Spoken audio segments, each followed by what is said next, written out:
ವಿರಕ್ತ್ಯ ಭಜದಮಲಜನೋನ್ನತ್ಯಭೂತ್ಯರ್ಪಕಾಯ ಕ್ಷಿತ್ಯಾಮತ್ಯಲ್ಪಭೃತ್ಯೇಷ್ವಪಿ ಕುಜನಕೃತೋದ್ಧತ್ಯಭೂತ್ಯಾಜಕಾಯ ಕರ್ತ್ರೇ ಧರ್ತ್ರೇ ಚ ಹರ್ತ್ರೇ ಹಯಮುಖಹರಯೇ ಮುತ್ರಪಾತ್ರೇ ನಮಸ್ತೆ ತಸ್ಮೈ ಕಸ್ಮೈಚಿದಸ್ಮನ್ಮನಸಿ ಧೃತಕಥಾ ವಿಸ್ಮೃತೌ ಸ್ಮಾರಕಾಯ ಸಾಕಾರ ಸರ್ವಜೀವಾಂಗ್ಯ ವೇಷ್ಟನೇನೇಷ್ಟಹೇತುತಾಂ ಗತಾಸ್ತೆ ತತ್ಸಮಾಕಾರಾಃ ತದ್ದೇಹತ್ವಂಚಲೇಭಿರೇ.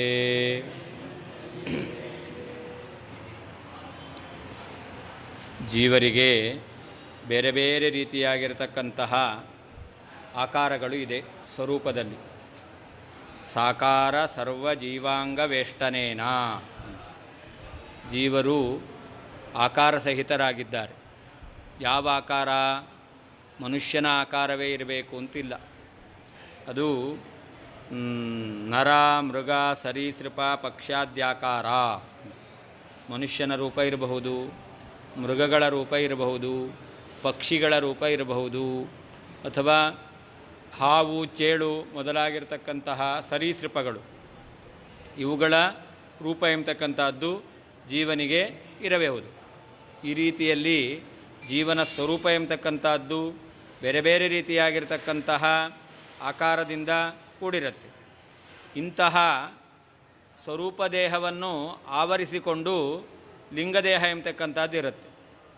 ಸ್ವರೂಪ ದೇಹಕ್ಕೆ ಸಂಪೂರ್ಣವಾಗಿ ಆವರಕವಾಗಿ ಆಚ್ಛಾದಕವಾಗಿ ಲಿಂಗದೇಹ ಎಂಬತಕ್ಕಂಥದ್ದು ಇರುತ್ತೆ. ಆದ್ದರಿಂದಾಗಿ ಆ ಲಿಂಗದೇಹ ಎಂಬತಕ್ಕಂಥದ್ದು ಸ್ವರೂಪ ದೇಹದ ಆಕಾರವನ್ನು ಹೊಂದಿರುತ್ತೆ. ಸ್ವರೂಪ ದೇಹಕ್ಕೆ ಆಚ್ಛಾದಕವಾದದ್ದು ಲಿಂಗದೇಹ. ಆದ್ದರಿಂದ ಸ್ವರೂಪ ದೇಹದಲ್ಲಿ ಏನು ಆಕಾರ ಇದೆಯೋ ಆ ಆಕಾರ ಎಂಬತಕ್ಕಂಥದ್ದು ಲಿಂಗದೇಹದಲ್ಲಿ ಕಂಡು ಬರ್ತಾ ಇದೆ. ಆದ್ದರಿಂದಾಗಿ ಜೀವರು ಆಕಾರವುಳ್ಳವರಾಗಿದ್ದಾರೆ ಎಂಬತಕ್ಕಂಥದ್ದು ಅವರಿಗೆ ಸಿದ್ಧವಾಗುತ್ತೆ. ಜೀವರ ಸ್ವರೂಪದ ಆಕಾರ ಎಂಬತಕ್ಕಂಥದ್ದು ಇಲ್ಲವೇ ಇಲ್ಲ ಅಂತಾದರೆ ಲಿಂಗದ ಶರೀರಕ್ಕೆ ಆಕಾರ ಬರಲಿಕ್ಕೆ ಸಾಧ್ಯ ಇರ್ತಿರಲಿಲ್ಲ. ಬೇರೆ ಬೇರೆಯಾಗಿರ್ತಕ್ಕಂತಹ ಸ್ವರೂಪ ಎಂಬತಕ್ಕಂಥದ್ದಿದೆ. ಆ ಜೀವರ ಸ್ವರೂಪ ಬೇರೆ ಬೇರೆಯಾದದ್ದು. ಬೇರೆ ಬೇರೆಯಾದಂಥ ಜೀವರ ಸ್ವರೂಪಕ್ಕೆ ಆವರಕವಾದದ್ದು ಲಿಂಗದೇಹ. ಆದ್ದರಿಂದಾಗಿ ಆ ಲಿಂಗದೇಹದಲ್ಲೂ ಕೂಡ ಅನೇಕ ವಿಧವಾಗಿರ್ತಕ್ಕಂತಹ ಆಕಾರ ಎಂಬತಕ್ಕಂಥದ್ದಿದೆ. ಲಿಂಗದೇಹದಲ್ಲಿ ಬೇರೆ ಬೇರೆ ರೀತಿಯಾದ ಆಕಾರವನ್ನು ಒಪ್ಪಬೇಕು ಅಂತಾದರೆ ಜೀವನ ಸ್ವರೂಪ ದೇಹದಲ್ಲಿ ಬೇರೆ ಬೇರೆಯಾದ ಆಕಾರ ಇರಲೇಬೇಕು ಅಂತ ಹೇಳಬೇಕು. ಸಾಕಾರ ಸರ್ವಜೀವಾಂಗ ವೇಷ್ಟನೇನ, ಮನುಷ್ಯ, ಪಕ್ಷಿ, ಮೃಗ, ಹಾವು ಇಂತಹ ಬೇರೆ ಬೇರೆಯಾಗಿರ್ತಕ್ಕಂಥ ಆಕಾರವುಳ್ಳಂತಹ ಜೀವರ ಅವಯವವನ್ನು ಆವರಿಸಿರುವುದರಿಂದ, ವ್ಯಾಪಿಸಿರುವುದರಿಂದ ಇಷ್ಟಹೇತುತಾಂ, ಹೊರಗಿನ ಭೋಗವನ್ನು ಅನುಭವಿಸಲಿಕ್ಕೋಸ್ಕರ ಗತಾಹ ಹೊಂದಿರುವಂತಹ ತತ್ಸಮಾಕಾರಾಹ, ಜೀವನ ಸ್ವರೂಪ ದೇಹಕ್ಕೆ ಸಮಾನವಾದಂತಹ ಆಕಾರವುಳ್ಳಂತಹ ತೇ ಆ ಲಿಂಗದೇಹಗಳು ತದ್ದೇಹತ್ವಂಚ, ಜೀವನ ಸ್ವರೂಪ ಶರೀರಕ್ಕೆ ಆವರಕವಾಗಿರ್ತಕ್ಕಂತಹ ದೇಹರೂಪವನ್ನೇ ಲೇಭಿರೆ ಹೊಂದಿದ್ದಾವೆ. ಸಾಕಾರ ಸರ್ವಜೀವಾಂಗ ವೇಷ್ಟನೇನ, ಮನುಷ್ಯ, ಮೃಗ, ಪಕ್ಷಿ ಮೊದಲಾಗಿರ್ತಕ್ಕಂತಹ ಆಕಾರವುಳ್ಳಂತಹ ಸಕಲ ಜೀವರ ಸ್ವರೂಪವಾದಂತಹ ಅವಯವವನ್ನು ವ್ಯಾಪಿಸಿರುವುದರಿಂದ, ಅದಕ್ಕೆ ಆವರಕವಾಗಿರುವುದರಿಂದ ಇಷ್ಟಹೇತುತಾಂ, ಜೀವರು ಹೊರಗಿನ ಭೋಗವನ್ನು ಅನುಭವಿಸಲಿಕ್ಕೆ ಕಾರಣವಾದಂತಹ ಶರೀರವನ್ನು ಪಡೆಯುವಿಕೆಯನ್ನು ಗತಾಹ ಹೊಂದಿರುವಂತಹ ತತ್ಸಮಾಕಾರಾಹ, ಜೀವನ ಸ್ವರೂಪ ದೇಹಕ್ಕೆ ಸಮಾನವಾದಂತಹ ಆಕಾರವುಳ್ಳಂತಹ ತೇ ಆ ಲಿಂಗದೇಹಗಳು ತದ್ದೇಹತ್ವಂಚ, ಜೀವನ ಸ್ವರೂಪಭೂತವಾದ ಶರೀರಕ್ಕೆ ಆವರಕವಾಗಿರುವಂತಹ ದೇಹವನ್ನು ಲೇಭಿರೆ ಹೊಂದಿದ್ದಾವೆ.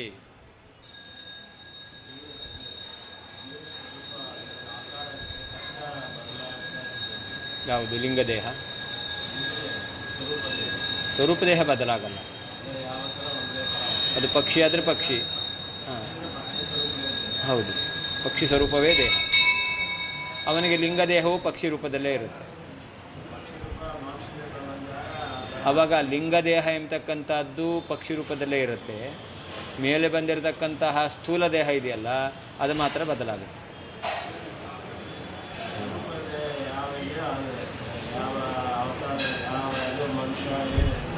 ಅದೇನೇ ಲಿಂಗದೇಹ ಇರುತ್ತೆ. ಲಿಂಗದೇಹ ಆಕಾರ ಇರುತ್ತೆ. ಸ್ಥೂಲ ದೇಹ ಎಂಬತಕ್ಕಂಥದ್ದು ಬದಲಾಗುತ್ತೆ. ಹಾಂ, ಅದು ಪಾಪಕರ್ಮಾದಿಗಳಿಂದ, ಪುಣ್ಯಕರ್ಮದಿಂದ ಅದು ಬದಲಾಗುತ್ತೆ. ಲಿಂಗ ಶರೀರಸ್ಯ ಸ್ವರೂಪಂ ವಿಷಯದಯತ್. ಹಿಂದೆ ಹೇಳಿದ ಲಿಂಗ ಶರೀರಕ್ಕೆ ಯಾವ ಸ್ವರೂಪ ಇದೆ ಅನ್ನೋದನ್ನು ಸ್ಪಷ್ಟಪಡಿಸ್ತಾ ಇದ್ದಾರೆ. ಸಾಕಾರಾಹ ಅಂತ. ಜೀವರು ನರ, ಮೃಗ, ಸರೀಸೃಪ, ಪಕ್ಷ್ಯಾದ್ಯಾಕಾರ ಸಹಿತಾ ಯೇ ಸರ್ವೇ ಜೀವಾ. ಎಲ್ಲ ಜೀವರು ಕೂಡ ಮೂಲತಃ ಈಗ ಮನುಷ್ಯರಾಗಿರ್ಬೋದು, ಆದರೆ ಮೂಲತಃ ಏನಾಗಿರ್ಬೋದು, ಅವರು ಮನುಷ್ಯರು ಆಗಿರ್ಬೋದು, ಮೃಗ ಆಗಿರ್ಬೋದು, ಪಕ್ಷಿಗಳಾಗಿರ್ಬೋದು, ಸರೀಸೃಪ ಹಾವು ಮೊದಲಾಗಿರ್ತಕ್ಕಂತಹ ಜೀವಿಗಳು ಆಗಿರಬಹುದು. ಈ ರೀತಿಯಾದ ಆಕಾರವನ್ನು ಹೊಂದಿರುವಂತಹ ಯೇ ಸರ್ವೇ ಜೀವಾ, ಎಲ್ಲ ಜೀವರು, ತೇಷಾಂ ಯಾನಿ ಸ್ವರೂಪಭೂತಾನಿ ಅಂಗಾನಿ, ಆ ಜೀವರ ಸ್ವರೂಪಭೂತವಾಗಿರ್ತಕ್ಕಂತಹ ಅವಯವಗಳಿದ್ದಾವೆ. ಕರಚರಣಾದೀನಿ, ಪಕ್ಷಿಯಾಗಿದ್ದರೆ ಅದಕ್ಕೆ ಆದಂತಹ ಕರಚರಣಾದಿಗಳು, ಅದಕ್ಕೆ ಕೊಕ್ಕಿರುತ್ತೆ, ಕಣ್ಣಿರುತ್ತೆ, ರೆಕ್ಕೆ ಇರುತ್ತೆ. ಇದು ಹಾಗೆ ಪಕ್ಷಿಯ ಪ್ರಾಣಿಗಳಾಗಿದ್ದರೆ ಅದಕ್ಕೂ ಕೂಡ 4 ಕಾಲು, ಕಿವಿ, ಕಣ್ಣು ಮೊದಲಾಗಿರ್ತಕ್ಕಂಥದ್ದಿರುತ್ತೆ. ಮನುಷ್ಯನಿಗಾಗಬೇಕಾದ್ರೆ ಕೈ ಕಾಲು, ಕಣ್ಣು, ಕಿವಿ ಇದೆಲ್ಲವೂ ಕೂಡ. ತದ್ವೇಷ್ಟನೇನ ಅಂತ, ಅದನ್ನು ಆವರಿಸಿಕೊಂಡಿರುವುದರಿಂದ ಇಷ್ಟಹೇತುತ್ವಂ, ಜೀವನಿಗೆ ಭೋಗ ಶರೀರ, ಈ ಸ್ಥೂಲ ಶರೀರ ಎಂಬತಕ್ಕಂಥದ್ದು. ಭೋಗಹೇತುತ್ವಂ ಗತಾಹ, ಸೂಕ್ಷ್ಮ ಶರೀರವನ್ನು ಆವರಿಸಿ ಲಿಂಗ ಶರೀರ ಸ್ಥೂಲ ಶರೀರಕ್ಕೆ ಕಾರಣವಾಗಿದೆ. ಭೋಗ ಶರೀರ ಸ್ಥೂಲ ಶರೀರ, ಆ ಸ್ಥೂಲ ಶರೀರಕ್ಕೆ ಕಾರಣವಾದದ್ದು ಲಿಂಗ ಶರೀರ ಎಂಬತಕ್ಕಂಥದ್ದು.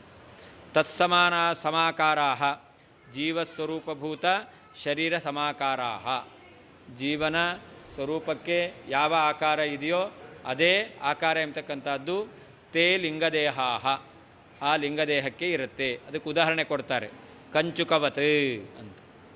ಯವನ ಸ್ತ್ರೀ ಸರ್ವಾಂಗ ಕಂಚುಕವದ್ವಾ ಅಂತ, ಒಂದೋ ಅಂಗಿಯಂತೆ ಅಂತ ಅರ್ಥ. ಅಥವಾ ಮುಸಲ್ಮಾನರು ಹಾಕ್ಕೊಳ್ತಾರಲ್ಲ, ಅವರ ಶರೀರಕ್ಕೆ ಹಾಕ್ಕೊಳ್ತಕ್ಕಂಥ ಗೌನ್, ಆ ಥರ ಯವನ ಸ್ತ್ರೀ ಸರ್ವಾಂಗ ಕಂಚುಕವದ್ವಾ, ಆ ಮುಸಲ್ಮಾನ ಸ್ತ್ರೀಯರು ದೇಹಕ್ಕೆ ಹಾಕ್ಕೊಳ್ತಕ್ಕಂತಹ ಆ ಆವರಕದಂತೆ, ಆವರಕ ವಸ್ತ್ರದಂತೆ ತದ್ದೇಹತ್ವಂಚ ಲೇಭಿರೆ, ಆ ಲಿಂಗದೇಹವು ಅದೇ ಸ್ವರೂಪವನ್ನು, ಆ ದೇಹವನ್ನು ಹೊಂದಿರುತ್ತದೆ. ದೇಹದ ತುಂಬ ವಸ್ತ್ರವನ್ನು ಆಚ್ಛಾದನೆ ಮಾಡಿಕೊಂಡ್ರೆ ಆ ದೇಹ ಹೇಗಿರುತ್ತೋ ಹಾಗೇ ಆ ಆಚ್ಛಾದಕವಾಗಿರತಕ್ಕಂತಹ ವಸ್ತ್ರವೂ ಇರುತ್ತೆ. ಲಿಂಗದೇಹ ವಸ್ತ್ರದಂತೆ, ಸ್ವರೂಪದೇಹ ಶರೀರದಂತೆ. ನಮಗೆ ಸ್ಥೂಲ ಶರೀರದಂತೆ ಜೀವನ ಸ್ವರೂಪ ದೇಹ, ಆ ಸ್ಥೂಲ ಶರೀರಕ್ಕೆ ಆವರಕವಾದ ವಸ್ತ್ರದಂತೆ ಲಿಂಗ ಶರೀರ.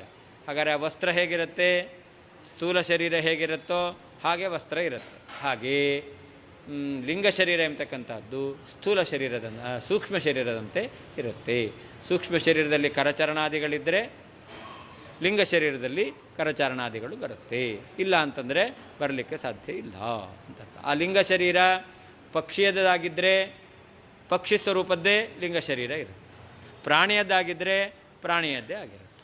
ಅದರಿಂದ ಉದಾಹರಣೆ ಕೊಟ್ಟದ್ದು ಸ್ಥೂಲ ಶರೀರದ ಅವಯವಗಳು ಹೇಗಿರುತ್ತೋ ಹಾಗೆ ವಸ್ತ್ರ ಇರುವ ಹಾಗೆ ಅಂತ ಲಿಂಗ ಶರೀರಕ್ಕೆ ಉದಾಹರಣೆಯನ್ನು ಕೊಟ್ಟಿದ್ದಾರೆ.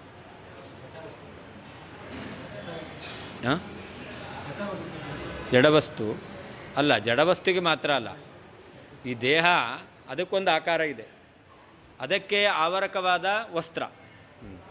ಯಾವ್ಯಾವ ಆಕಾರದಲ್ಲಿರುತ್ತೋ ವಸ್ತು, ಅದಕ್ಕೆ ಆವರಕವಾದ ವಸ್ತ್ರ ಆ ಆಕಾರವನ್ನು ಪಡ್ಕೊಳ್ಳುತ್ತೆ. ಇದಕ್ಕೆ ನಾವು ವಸ್ತ್ರವನ್ನು ಹಾಕಿದ್ರೆ ಈ ಆಕಾರ ಬರುತ್ತೆ, ಇದಕ್ಕೆ ವಸ್ತ್ರವನ್ನು ಹಾಕಿದ್ರೆ ಈ ಆಕಾರ ಬರುತ್ತೆ, ಅದಕ್ಕೆ ವಸ್ತ್ರವನ್ನು ಹಾಕಿದ್ರೆ ಆ ಆಕಾರ ಬರುತ್ತೆ. ಅಂತೂ ಆ ವಸ್ತ್ರ ಎಂಬತಕ್ಕಂಥದ್ದು ಮೂಲ ವಸ್ತುವಿಗೆ ಆವರಕ ಆದಾಗ ಮೂಲ ವಸ್ತುವಿನ ಆಕಾರ ಏನಿದೆಯೋ ಆ ಆಕಾರವನ್ನು ಪಡ್ಕೊಳ್ಳುತ್ತೆ. ಹಾಗೆ ಲಿಂಗದೇಹವು ಕೂಡ ಅದು ಸ್ವರೂಪ ದೇಹಕ್ಕೆ ಆವರಕ ಆದ್ದರಿಂದ ಸ್ವರೂಪ ದೇಹದಲ್ಲಿ ಯಾವ ಆಕಾರ ಇದೆಯೋ ಆ ಆಕಾರ ಲಿಂಗ ಶರೀರಕ್ಕೆ ಬರುತ್ತೆ. ಹಾಂ, ಈಗ ನೆಲ ಅಧಿಷ್ಠಾನ, ನಾವು ಕೂತ್ಕೊಳ್ಳಿಕ್ಕೆ ಆಶ್ರಯ ಅಂತ ಅರ್ಥ. ಆವರಕ ಅಂದರೆ ಮುಚ್ಚಿರೋದು ಅಂತ ಅರ್ಥ.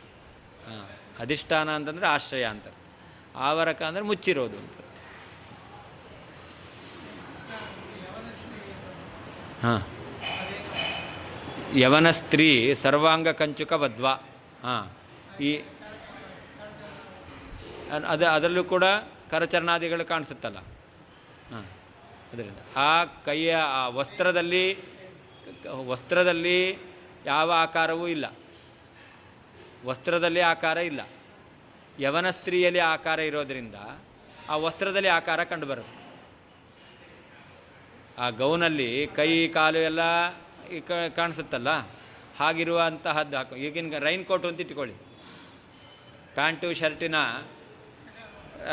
ರೈನ್ ಕೋಟ್ ಇಟ್ಕೊಂಡ್ರೆ ಅವಾಗೇನಾಗುತ್ತೆ, ಜೀವನ ದೇಹದಲ್ಲಿ ಕೈ ಕಾಲಿದ್ದರೆ ಆವಾಗ ಅಂತಹ ರೈನ್ ಕೋಟ್ ಹಾಕ್ಕೋಬೋದು. ಕಾಲೇ ಇಲ್ಲ ಅಂತಂದರೆ ಆವಾಗ ಆ ಪ್ಯಾಂಟಿನ ರೈನ್ ಕೋಟ್ ಹಾಕ್ಕೊಳ್ಳಿಕ್ಕಾಗತ್ತಾ?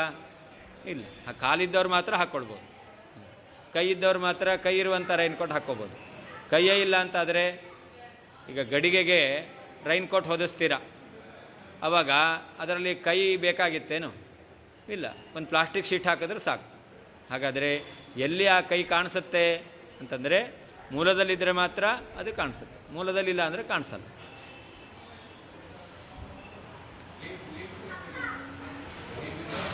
ಲೇಭಿರೆ ಹೊಂದಿದ್ದಾವೆ ಅಂದರೆ ಇರಬೇಕು, ಆ ಆಕಾರವೇ ಬರುತ್ತೆ ಅಂತ ಅರ್ಥ. ಲಿಂಗದೇಹಕ್ಕೆ ಯಾವ ಸ್ವರೂಪ ದೇಹ ಇದೆಯಲ್ಲ ಆ ಆಕಾರವನ್ನು ಲಿಂಗದೇಹವು ಪಡೆದಿದ್ದಾವೆ ಅಂತ ಅರ್ಥ. ಆ ಆಕಾರ ಬರುತ್ತೆ. ತಲ್ಲಿಂಗದೇಹತಾ ಚೈಷಾಂ ತತ್ತದ್ರೂಪಾನುಮಾಪನಾತ್. ಈ ಲಿಂಗದೇಹ ಅದು ಜೀವ ಸ್ವರೂಪಕ್ಕೆ ಅದು ಆವರಕವಾಗಿರೋದು ಅಷ್ಟೇ ಅಲ್ಲ, ಅದಕ್ಕೆ ಲಿಂಗದೇಹ ಅಂತ ಹೆಸರು. ಲಿಂಗದೇಹ ಅನ್ನೋದಕ್ಕೆ ಯಾಕೆ ಲಿಂಗ ಅಂತ ಹೆಸರು ಕರೀತಾರೆ? ಲೀನಂ ಗಮಯತಿ ಇತಿ ಲಿಂಗಂ, ಕಾಣದೇ ಇದ್ದದ್ದನ್ನು ತಿಳಿಸಿಕೊಡುತ್ತೆ. ಲೀನ ಅಂದರೆ ಕಾಣದೇ ಇರೋದು, ಗಮಯತಿ ಅಂದರೆ ತಿಳಿಸ್ಕೊಡೋದು. ಆದರೆ ಗ ಲಿಮ್ ಅಂದರೆ ಲೀನಂ ಅಂತ ಅರ್ಥ, ಗ ಅಂದರೆ ಗಮಯತಿ ಅಂತ ಅರ್ಥ. ಕಾಣದೇ ಇದ್ದದ್ದನ್ನು ತೋರಿಸಿಕೊಡುತ್ತೆ, ಆದ್ದರಿಂದಾಗಿ ಅದಕ್ಕೆ ಲಿಂಗ ಅಂತ ಕರೀತಾರೆ. ಈಗ ನಮಗೆ ಅವಯವ ಇದೆಯೋ ಇಲ್ವೋ, ಕೈ ಇದೆಯೋ ಇಲ್ವೋ ಅಂತ ಫುಲ್ಲು ಜುಬ್ಬ ಹಾಕ್ಕೊಂಡಿರ್ಬೋದು, ಆದರೆ ಆ ಜುಬ್ಬ ಏನು ತಿಳಿಸ್ಕೊಡುತ್ತೆ? ಅವನಿಗೆ ಕೈ ಇದೆ ಅನ್ನೋದು ತಿಳಿಸ್ಕೊಡುತ್ತೆ. ಕೈ ಕಾಣಿಸಲ್ಲ, ಕೈ ಕಾಣದಿದ್ದರೂ ಕೂಡ ಅವನಿಗೆ ಕೈ ಇದೆ ಅಂತ ಯಾವ್ದು ತಿಳಿಸ್ಕೊಡುತ್ತೆ? ಆ ಜುಬ್ಬ ತಿಳಿಸ್ಕೊಡುತ್ತೆ, ಆ ಜುಬ್ಬದ ಕೈ ತಿಳಿಸ್ಕೊಡುತ್ತೆ. ಒಂದು ವೇಳೆ ಕೈಯೇ ಇಲ್ಲ ಅಂತ ಇಟ್ಕೊಳ್ಳಿ, ಜುಬ್ಬ ಕೈ ಇರುತ್ತೆ, ಅವಾಗೇನಾಗುತ್ತೆ? ಆ ಜುಬ್ಬದ ಕೈ ನೇತಾಡ್ತಿರುತ್ತೆ, ಹಾಗಾದರೆ ಅಲ್ಲಿ ಕೈ ತಿಳಿಸ್ಕೊಡಲ್ಲ ಆವಾಗ. ಹಾಗಾದರೆ ಜುಬ್ಬಕ್ಕೆ ಕೈ ಇದ್ದರೂ ಕೂಡ ಆ ಜುಬ್ಬದ ಕೈ ಎಂಬತಕ್ಕಂಥ ಅವಯವ ಅದು ಯಾವಾಗ ಸಾರ್ಥಕ ಆಗುತ್ತೆ? ಈ ಶರೀರದಲ್ಲಿ ಕೈ ಇದ್ದರೆ ಆವಾಗ ಅದರಲ್ಲಿ ಕೈ ಇದ್ದರೆ ಸಾರ್ಥಕ ಆಗುತ್ತೆ. ಬರೀ ಆ ಬಟ್ಟೆಯಲ್ಲಿ ಕೈ ಇದೆ, ದೇಹದಲ್ಲಿ ಕೈ ಇಲ್ಲ, ಆವಾಗ ಆ ಕೈ ಇರತಕ್ಕಂತಹ ವಸ್ತ್ರ ಹಾಕ್ಕೊಂಡ್ರೂ ಕೂಡ ಏನಾಗುತ್ತದು? ಇವನ ಕೈ ಇದೆ ಅಂತ ಅದು ತೋರಿಸ್ಕೊಡಲ್ಲ. ಹಾಗಾದರೆ ನೋಡಿ, ಬಟ್ಟೆಯಲ್ಲಿ ಆಕಾರ ಬಂತು, ಮೂಲದಲ್ಲಿ ಆಕಾರ ಇಲ್ಲ ಅಂದ ಮಾತ್ರಕ್ಕೆ ಮೂಲದಲ್ಲಿ ಆಕಾರವನ್ನು ತಿಳಿಸ್ಕೊಡಲ್ಲ. ಆದರೆ ಮೂಲದಲ್ಲಿ ಆಕಾರ ಇದ್ದರೆ ಆವಾಗ ಬಟ್ಟೆಯಲ್ಲಿ ಆಕಾರ ಎಂಬತಕ್ಕಂಥದ್ದು ಸಾರ್ಥಕವಾಗುತ್ತೆ. ಹಾಗೆಯೇ ಲಿಂಗದೇಹದಲ್ಲಿ ಆಕಾರ ಎಂಬತಕ್ಕಂಥದ್ದು, ಅದಕ್ಕೆ ಲಿಂಗ ಅಂತ ಹೆಸರು ಬಂದದ್ದು ಯಾಕೆ ಅಂತಂದರೆ ತದ್ರೂಪ ಅನುಮಾಪನಾತ್. ಸ್ವರೂಪದ ರೂಪ ಇದೆಯಲ್ಲ, ಆ ಸ್ವರೂಪವು ಅದು ಕಾಣಿಸಲ್ಲ. ಆ ಕಾಣಿಸದೇ ಇರತಕ್ಕಂತಹ ಸ್ವರೂಪದ ರೂಪವನ್ನು ಈ ಲಿಂಗದೇಹ ತಿಳಿಸಿಕೊಡ್ತಾ ಇದೆ. ಗಮಕ ಅನುಮಾಪನ ಅಂದರೆ ತಿಳಿಸ್ಲಿಕ್ಕೆ ಕಾರಣ ಆಗಿದೆ, ಆದ್ದರಿಂದಾಗಿ ಅದನ್ನು ಲಿಂಗ ಅಂತ ಕರೀತಾರೆ. ಹಾಗಾದರೆ ಲಿಂಗದೇಹವನ್ನು ಲಿಂಗದೇಹ ಅಂತ ಕರೆಯೋದೇ ಕಾಣದೇ ಇರತಕ್ಕಂಥ ಸ್ವರೂಪವನ್ನು ಕಾಣಿಸುತ್ತೆ, ಕಾಣಿಸಿಕೊಡ್ತಾ ಇದೆ. ಆ ಅರ್ಥದಲ್ಲೇನೆ ಅದನ್ನು ಲಿಂಗ ಅಂತ ಕರೆಯೋದು. ಅದನ್ನ ಲಿಂಗದೇಹ ಅಂತ ಆಗಬೇಕು ಅಂತಾದರೆ ಅದಕ್ಕೆ ಆ ಸ್ವರೂಪ ದೇಹವನ್ನು ತಿಳಿಸ್ಕೊಡುವಂಥದ್ದು ಆವರ್ಕ ಆಗಿದೆ ಅಂತಕ್ಕಂಥದ್ದನ್ನು ಒಪ್ಪಲೇಬೇಕು. ಲಿಂಗ ಅನ್ನೋದಕ್ಕೆ ಗಮಕ ಅಂತ ಹೆಸರು. ನೋಡಿ, ಹೊಗೆ ಕಾಣಿಸುತ್ತೆ, ಆದರೆ ಬೆಂಕಿ ಕಾಣಲ್ಲ. ಹೊಗೆ ಕಂಡಾಗ ನಾವೇನು ಯೋಚನೆ ಮಾಡ್ತೇವೆ? ಬೆಂಕಿ ಇದೆ ಅಂತ ಹೇಳ್ತೇವೆ. ಹಾಗಾದರೆ ಆ ಹೊಗೆ ಇದೆಯಲ್ಲ ಅದು ಲಿಂಗ. ಯಾಕೆ ಲಿಂಗ? ಲೀನವಾದ ಬೆಂಕಿ, ಕಾಣಲ್ಲ ಬೆಂಕಿ. ಕಾಣದೇ ಇರತಕ್ಕಂಥ ಬೆಂಕಿಯನ್ನು ಗಮಯತಿ ತಿಳಿಸ್ಕೊಡುತ್ತೆ. ಯಾವುದೋ ದೊಡ್ಡದಾಗಿರ್ತಕ್ಕಂತಹ ಬಿಲ್ಡಿಂಗ್ ಒಳಗಡೆ ಬೆಂಕಿ ಹತ್ಕೊಂಡಿದೆ, ಆವಾಗ ಬೆಂಕಿ ಹತ್ಕೊಳ್ತು ಅಂತ ಹೊರಗಡೆ ಇದ್ದವರೆಲ್ಲ ಲಬಲಬ ಅಂತ ಬಡ್ಕೋತಾರೆ. ಯಾಕೆ? ಬೆಂಕಿ ಕಂಡಿಲ್ಲ. ಏನು ಕಾಣ್ತು? ಹೊಗೆ ಕಾಣಿಸ್ತು, ದಟ್ಟವಾದ ಹೊಗೆ ಕಾಣಿಸ್ತು. ಆ ಹೊಗೆ ಕಂಡಾಗ ಅವಾಗ ಏನು ಹೇಳ್ತಾರೆ? ಲೀನ, ಕಾಣದೇ ಇರತಕ್ಕಂತಹ ಬೆಂಕಿ ಅದನ್ನು ಹೊಗೆ ತಿಳಿಸ್ಕೊಡುತ್ತೆ. ಅದಕ್ಕೆ ಲಿಂಗ ಅಂತ ಹೆಸರು. ಹಾಗೆ ನಮ್ಮ ಶರೀರವನ್ನು ಕೂಡ ಲಿಂಗದೇಹ ಅಂತ ಕರೀತಾರೆ. ಹಾಂ, ಹೇತು ಲಿಂಗ ಎಲ್ಲ ಒಂದೇನೆ. ಯುಕ್ತಿ, ಅನುಮಾನ, ಹೇತು, ಲಿಂಗ, ಕಾರಣ ಎಲ್ಲ ಸಮಾನಾರ್ಥಕ. ಅದರಿಂದ ಲಿಂಗದೇಹ ಲಿಂಗದೇಹ ಅಂದರೆ ಇದಕ್ಕೆ ಈ ಅರ್ಥದಲ್ಲಿ ಹೇಳ್ತಾರೆ. ಲೀನಂ ಗಮಯತಿ, ಕಾಣದೇ ಇರುವ ಸ್ವರೂಪ ದೇಹವನ್ನು ತಿಳಿಸಿಕೊಡ್ತಾ ಇದೆ. ಆದ್ದರಿಂದಾಗಿ ಅದನ್ನು ಲಿಂಗ ಅಂತ ಕರೀತಾರೆ. ಯೇಷಾಂ, ಈ ಲಿಂಗದೇಹಗಳಿಗೆ ತತ್ತದ್ರೂಪ ಅನುಮಾಪನಾತ್, ಆಯಾ ಚೇತನರ ಸ್ವರೂಪವನ್ನು ತಿಳಿಸಿಕೊಡುವುದರಿಂದ ತಲ್ಲಿಂಗ ದೇಹತಾಚ, ಜೀವಸ್ವರೂಪದ ದೇಹದ ಲಿಂಗದೇಹ ಎಂಬುದಾಗಿಯೂ ಕೂಡ ಆ ಲಿಂಗತ್ವ, ಲಿಂಗ ಶಬ್ದದಿಂದ ಕರೆಯುವಿಕೆಯೂ ಕೂಡ ಯೋಗ್ಯವಾಗಿದೆ. ಯೇಷಾಂ, ಈ ಲಿಂಗದೇಹಗಳಿಗೆ ತತ್ತದ್ರೂಪಾನುಮಾಪನಾತ್, ಆಯಾ ಚೇತನರ ಸ್ವರೂಪಭೂತವಾಗಿರ್ತಕ್ಕಂತಹ ಸ್ವರೂಪವನ್ನು ತಿಳಿಸಿಕೊಡುವುದರಿಂದ, ತತ್ತದ್ರೂಪ ಅನುಮಾಪನಾತ್, ಜೀವರ ಸ್ವರೂಪವನ್ನು ತಿಳಿಸಿಕೊಡುವುದರಿಂದ ತಲ್ಲಿಂಗ ದೇಹತ, ಜೀವಸ್ವರೂಪದ ಲಿಂಗದೇಹ ಎಂಬುದಾಗಿ ಹೆಸರು ಸಾರ್ಥಕವಾಗುತ್ತದೆ. ಲಿಂಗ ಶರೀರೇಶು ಲಿಂಗ ಶಬ್ದಾರ್ಥಂ ನಿರ್ವಕ್ತಿ, ಲಿಂಗ ಶರೀರವನ್ನು ಲಿಂಗ ಎಂಬ ಶಬ್ದದಿಂದ ಕರೀತಾರೆ. ಯಾಕೆ? ಅದನ್ನು ನಿರ್ವಚನ ಮಾಡಿ ಕಾರಣವನ್ನು ಹೇಳ್ತಾ ಇದ್ದಾರೆ. ಯೇಷಾಂ ಅಂದರೆ ಲಿಂಗದೇಹಾನಾಂ ಅಂತ ಅರ್ಥ. ಲಿಂಗದೇಹಗಳಿಗೆ ತತ್ತದ್ರೂಪ ಅನುಮಾಪನಾತ್, ಅದಕ್ಕರ್ಥ ಸ್ವಸ್ವ ಸದೃಶ ತತ್ತಚೇತನ ರೂಪ ಅನುಮಾಪನಾತ್. ಲಿಂಗದೇಹಕ್ಕೆ ಸದೃಶವಾಗಿರ್ತಕ್ಕಂತಹ ಆಯಾ ಜೀವರ ಸ್ವರೂಪವಾಗಿರ್ತಕ್ಕಂತಹ ರೂಪ ಇದೆಯಲ್ಲ, ಅದನ್ನು ಅನುಮಾಪನಾತ್ ತಿಳಿಸಿಕೊಡುವುದರಿಂದ. ತಲ್ಲಿಂಗ ದೇಹತ, ತೇಷಾಂ ಜೀವಾನಾಂ ಲಿಂಗದೇಹತ, ಅದನ್ನು ಲಿಂಗದೇಹ ಅಂತ ಕರೀತಾರೆ. ಜೀವರ ಸ್ವರೂಪಕ್ಕೆ ಅದು ತಿಳಿಸಿಕೊಡುವ ದೇಹ, ಆದ್ದರಿಂದ ಲಿಂಗದೇಹ ಅಂತ ಕರೀತಾರೆ. ಅತಾದೃಶಾಸ್ತಾದೃಶಾಶ್ಚ ಬಾಹ್ಯದೇಹ ಸ್ಯುರಂಹಸ ಅತೋ ನ ಲಿಂಗತೈತೇಷಾಂ ಸೋನಾದಿಸ್ ಸಾಧಯಸ್ತ್ವಿಮೇ. ಈ ಸ್ಥೂಲ ಶರೀರ ಇದೆಯಲ್ಲ, ಇದನ್ನು ಲಿಂಗದೇಹ ಅಂತ ಕರೆಯಲ್ಲ. ಯಾಕೆ ಇದನ್ನು ಲಿಂಗದೇಹ ಅಂತ ಕರೆಯಲ್ಲ? ಅಷ್ಟೇ ಅಲ್ಲ, ಈ ಸ್ಥೂಲ ದೇಹವನ್ನು ಅನಾದಿ ಅಂತ ಕರೆಯಲ್ಲ. ಹಾಗಾದರೆ ಈ ದೇಹವನ್ನು ಲಿಂಗದೇಹ ಅಂತ ಕರೆಯಲ್ಲ, ಈ ದೇಹವನ್ನು ಅನಾದಿ ಅಂತಲೂ ಕರೆಯಲ್ಲ. ಯಾಕೆ ಅಂತಂದರೆ ಅದಕ್ಕೆ ಹೇಳ್ತಾರೆ, ಈ ಸ್ಥೂಲ ದೇಹ ಇದೆಯಲ್ಲ ಅದೇನಾಗುತ್ತೆ? ಅತಾದೃಶಾಹ ತಾದೃಶಾಶ್ಚ. ಜೀವನ ಸ್ವರೂಪ ದೇಹ ಇದೆಯಲ್ಲ, ಆ ಸ್ವರೂಪ ದೇಹದ ಆಕಾರವೂ ಜೀವನಿಗೆ ಸ್ಥೂಲ ದೇಹದಲ್ಲಿ ಬರಬಹುದು, ಬರಲೇಬೇಕು ಅಂತಿಲ್ಲ. ಅತಾದೃಶಾಶ್ಚ, ಜೀವನ ಸ್ವರೂಪ ದೇಹದಲ್ಲಿ ಇರತಕ್ಕಂಥ ಆಕಾರಕ್ಕಿಂತ ಬೇರೆಯಾದಂಥ ಆಕಾರವೂ ಕೂಡ ಈ ಸ್ಥೂಲ ದೇಹಕ್ಕೆ ಬರುತ್ತೆ. ಅದು ಹೇಗೆ ಬರುತ್ತೆ? ಅಂಹಸ, ಪಾಪದಿಂದಾಗಿ. ಜೀವ ಮನುಷ್ಯನಾಗಿರ್ತಾನೆ, ಮನುಷ್ಯನಾದ ಜೀವನಿಗೆ ನಾಯಿ ಜನ್ಮ ಬರಬಹುದು, ಪ್ರಾಣಿ ಜನ್ಮ ಬರಬಹುದು, ಪಕ್ಷಿ ಜನ್ಮ ಬರಬಹುದು. ಯಾಕೆ ಬರುತ್ತೆ? ಪಾಪದಿಂದ. ಅದರಿಂದಾಗಿ ಅವನ ಲಿಂಗದೇಹ, ಸ್ವರೂಪ ದೇಹ ಅದೆರಡೂ ಕೂಡ ಮನುಷ್ಯನದ್ದು. ಆದರೆ ಸ್ಥೂಲ ದೇಹ ಅವನು ನಾಯಿಯಾಗಿದ್ದಾನೆ, ಪಕ್ಷಿಯಾಗಿದ್ದಾನೆ, ಅತಾದೃಶ ಬೇರೆ ರೀತಿಯಾಗಿದೆ. ಅಷ್ಟೇ ಅಲ್ಲ, ಆ ಲಿಂಗದೇಹ ಅನಾದಿ. ಆದರೆ ಈ ದೇಹ ಇದೆಯಲ್ಲ, ನಾಯಿ ಜನ್ಮ, ಮನುಷ್ಯ ಜನ್ಮ ಇದು ಇರುತ್ತೆ, ಆದರೆ ಪುನಃ ಮುಂದಿನ ಜನ್ಮ ಇದೇ ಬರುತ್ತೆ ಅಂತಿಲ್ಲ, ಸಾದಿ. ಹಾಗಾದರೆ ಇದು ಇರಲಿಲ್ಲ, ಬಂತು, ಬಂದಿದೆ, ಶಾಶ್ವತವಾಗಿರೋದಿಲ್ಲ, ಹೋಗುತ್ತೆ.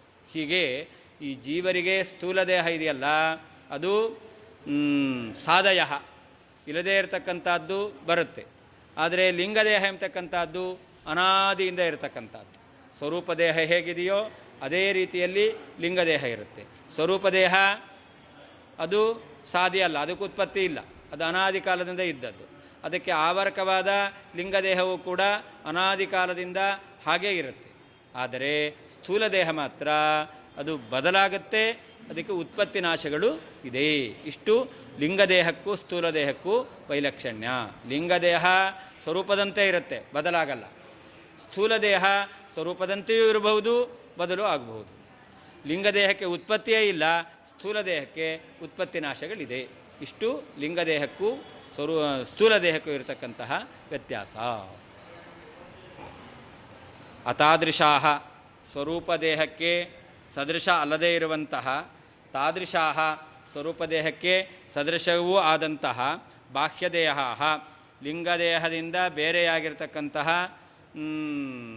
ಈ ಅನಿರುದ್ಧ ಮತ್ತು ಸ್ಥೂಲ ದೇಹಗಳು ಅಂಹಸ, ಪಾಪದ ದೋಷದಿಂದ ಸ್ಯುಹು, ಬರುತ್ತವೆ.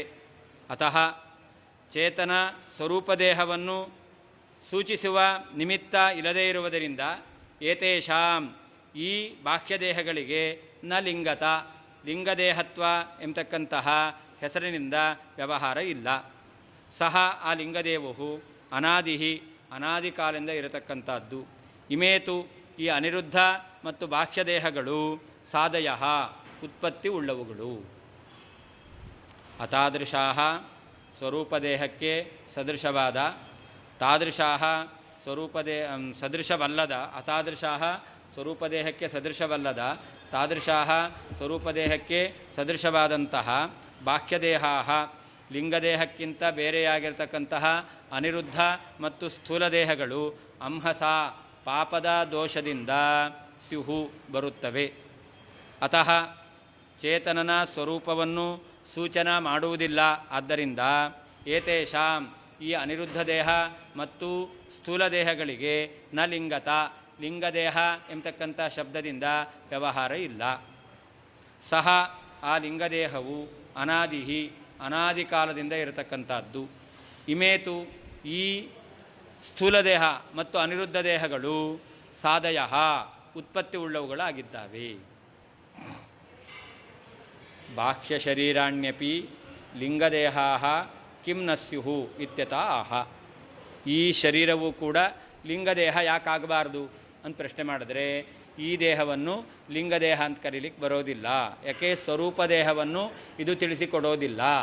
ಆದ್ದರಿಂದ ಇದನ್ನು ಲಿಂಗದೇಹ ಅಂತ ಕರೆಯೋದಿಲ್ಲ. ಅದನ್ನು ಹೇಳ್ತಾ ಇದ್ದಾರೆ. ಅತಾದೃಶಾಹ ಇತಿ, ಅತಾದೃಶಾಹ ಅತತ್ಸದೃಶಾಹ, ಸ್ವರೂಪದೇಹಕ್ಕೆ ಸದೃಶವಲ್ಲದ ಅಂತರ್ಥ. ತತ್ಸದೃಶಾಹ ನ ಅತತ್ಸದೃಶಾಹ, ಸ್ವರೂಪದೇಹಕ್ಕೆ ಸದೃಶವಲ್ಲದ.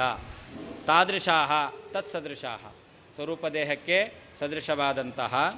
ಬಾಹ್ಯಾಹ, ಲಿಂಗದೇಹಾತ್ ಬಾಹ್ಯಾಹ, ಬಾಹ್ಯ ಅಂತಂದರೆ ಲಿಂಗದೇಹಕ್ಕಿಂತ ಬೇರೆಯಾದದ್ದು. ಅದು ಹೇಗೆ ಬರುತ್ತೆ?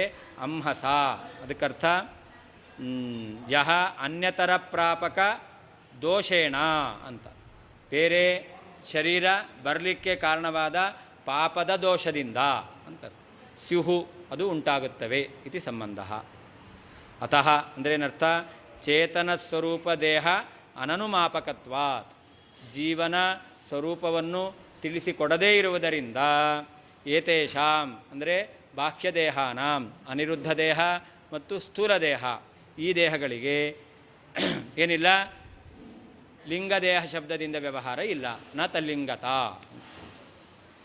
ವೈಲಕ್ಷಣ್ಯಾಂತರಮಾಹ, ಸ್ಥೂಲ ದೇಹಕ್ಕೂ ಲಿಂಗದೇಹಕ್ಕೂ ಇನ್ನೂ ಒಂದು ವ್ಯತ್ಯಾಸ ಇದೆ ಅಂತ ಹೇಳ್ತಾ ಇದ್ದಾರೆ. ಏನದು? ಸ ಇತಿ, ಸಹ ಲಿಂಗದೇಹ ಸಮೂಹ. ಎಲ್ಲ ಜೀವರಿಗಿರ್ತಕ್ಕಂತಹ ಲಿಂಗದೇಹ ಅದು ಸಮೂಹ, ಎಲ್ಲ ಜೀವರಿಗಿರ್ತಕ್ಕಂತಹ ಲಿಂಗದೇಹ ಅದು ಅನಾದಿ. ಆ ಲಿಂಗದೇಹ ಅನಾದಿ.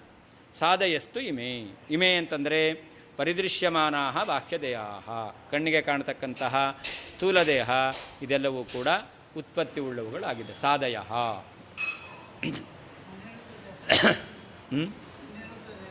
ಅದು ಕೂಡ ಸಾದಿ, ಅದು ಪಾಪದಿಂದ ಈ ಸ್ಥೂಲ ದೇಹಕ್ಕೆ ಆ ರೂಪವನ್ನು ಕೊಡ್ತಕ್ಕಂಥದ್ದು ಅನಿರುದ್ಧ ದೇಹ. ಅದರಿಂದಾಗಿ ಅನಿರುದ್ಧ ದೇಹವು ಕೂಡ ಬದಲಾಗುತ್ತೆ. ಲಿಂಗದೇಹ ಮಾತ್ರ ಅದು ಒಂದೇ ರೀತಿಯಿಂದ ಇರತಕ್ಕಂಥದ್ದು, ಅದು ಅನಾದಿ, ಬದಲಾಗೋದಿಲ್ಲ.